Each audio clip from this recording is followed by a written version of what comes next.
La fondation Bettencourt-Schuyler porte le nom d'Eugène Schuyler, qui était un chercheur, un chimiste, et qui toute sa vie a pratiqué la recherche.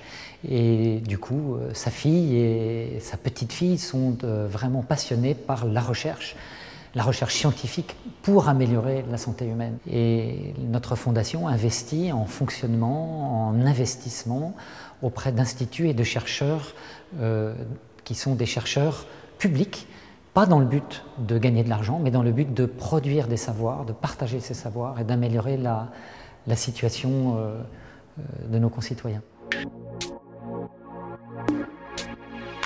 En 2006, nous avons créé une chaire d'innovation technologique au Collège de France, parce que la Fondation, au terme d'une réflexion, s'était rendu compte que l'une des difficultés en France, c'était la longueur du cycle d'innovation. Et nous nous sommes rendus compte qu'il y avait un chaînon manquant en France dans l'innovation, qui était d'une part des médecins qui faisaient bien leur travail dans l'hôpital, et des chercheurs fondamentaux, mais quelque part, il manquait un embrayage entre le moteur et les roues. Et cet embrayage, ce sont des médecins bien formés à la science, puisque en France, on ne peut pas former à la médecine des chercheurs. Et c'est dans ce cadre-là que notre fondation, au terme de ce diagnostic, a cherché à construire ce cursus et que nous avons fait le pari d'investir de 2006 à 2034 près de 30 millions d'euros à ce projet.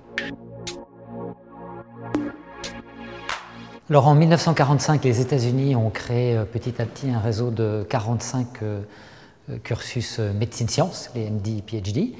Et puis ensuite, cette solution a fait des émules en Angleterre, en Belgique, en Suisse, dans certains pays. Mais il n'y avait rien en France de coordonné et de pensé.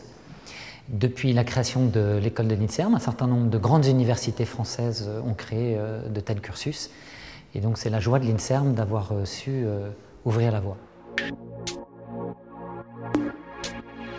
Dans notre pays, il y a un état de fait, il est très difficile de pouvoir réussir des concours pour être statutaire à l'INSERM et SNRS et faire de la recherche son métier, et en même temps de réussir ces cursus extrêmement difficiles qui est d'être un médecin hospitalier et pourquoi pas être un médecin hospitalier chef de service, ce qu'on appelle PUPH.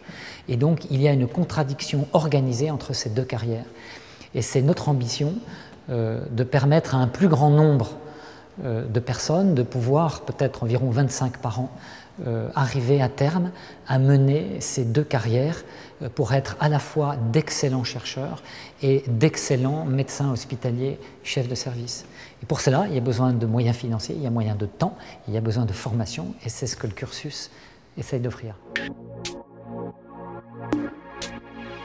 Le profil des étudiants, il est vraiment source d'espoir, parce qu'au-delà de leur capacité intellectuelle et de travail et d'organisation, ils sont comme les autres, ils sont bien de leur temps, mais en fait, ils nous montrent qu'on peut croire et accomplir sa vocation. Et ils ont tous une vocation d'améliorer la santé des hommes et des femmes de leur temps, et pour ça, ils consacrent leur vie et leurs études pendant au moins 13 ans. Et ça, c'est une vraie source d'espérance. Les journées de septembre étaient vraiment l'une des idées intelligentes de nos amis américains. Et tous les ans, en juillet, dans le Colorado, ils réunissent les étudiants des 45 universités américaines. Et là, ces journées de septembre, c'est vraiment créer un réseau, animer une communauté et en même temps présenter ses travaux, qu'on soit en 3e année de médecine ou qu'on termine sa thèse de sciences.